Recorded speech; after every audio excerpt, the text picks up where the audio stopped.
আলাইকুম, welcome back to my channel. আজিৰ ৰেচিপিটো হ'ল তেতলিৰ জ্বলা মিঠা আচাৰ। ৰেচিপিটো বনোৱা যোৱাৰ আগত এটা কথা কৈ থৈ দিওঁ, যদি আপোনালোকে মোৰ নতুন ভিউৱাৰ্ছ হয় তেন্তে মোৰ চেনেলটো ছাবস্ক্ৰাইব কৰি কাষত থকা যিটো বেল আইকন আছে সেইটো প্ৰেছ কৰি অল কৰি থৈ দিব। জ্বলা মিঠা আচাৰ বনাবৰ কাৰণে মই তেঁতেলী লৈছোঁ পৰিমাণ মতন, গুড় লাগিব, তেজপাত লাগিব, শুকান জ্বলা লাগিব আৰু আদা কুচি লৈছোঁ, পাঁচফোৰণ লৈছোঁ। এতিয়া মই কেৰাহী বহাই দিছোঁ।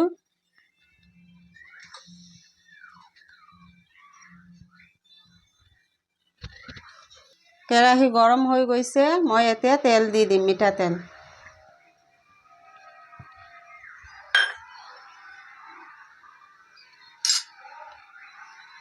পাঁচফোৰণ দি দিলোঁ,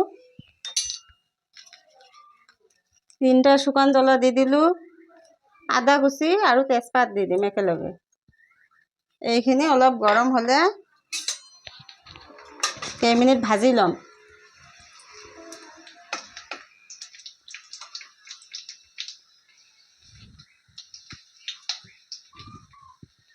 এতিয়া মই হালধিৰ গুড়ি দি দিলোঁ।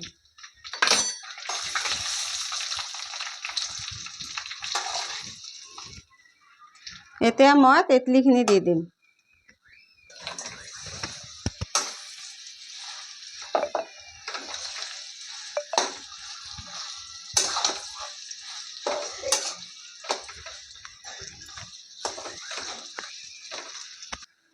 এক চামুচমান মই নিমখ দি দিলোঁ, জ্বলাৰ গুড়ি দি দিলোঁ 1 চামুচমান, ধনিয়া জিৰাৰ গুড়ি দিলোঁ 1 চামুচমান। এইখিনি কেইমিনিটমান মই ভাজি ল'ম।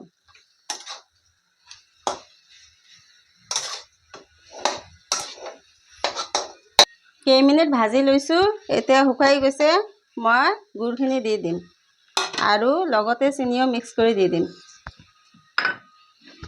গুড়খিনি মোৰ গলিব ধৰিছে। এতিয়া আকৌ মই কেইমিনিট ভাজি ল'ম। মোৰ এতিয়া হৈছে, মই এতিয়া অলপ চাট মছলা দি দিম।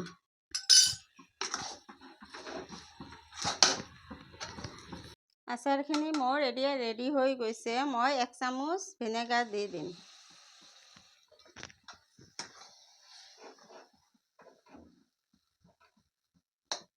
মই গেছটো অফ কৰি দিছোঁ, দি ভিনেগাৰ দি দিছোঁ। আকৌ কেইমিনিট মই লাৰিম, সেইটো ঠাণ্ডা হ'লে মই পৰিৱেশন কৰিম। মই এতিয়া আচাৰখিনি নমাই ল'ম। কেৰাহীত থৈ দিয়া নাই, কেৰাহীত থৈ দিলে আকৌ টেঙা আচাৰ তিতা হ'ব পাৰে, সেইকাৰণে মই ইয়াতে বাটিতে নমাই ল'লোঁ। গতিকে তেতলি টেষ্টি জ্বলা মিঠা আচাৰ পৰিৱেশন কৰাৰ ৰেডি হৈ গৈছে। এয়া ভাত ৰুটিৰ লগত খাব পাৰিব।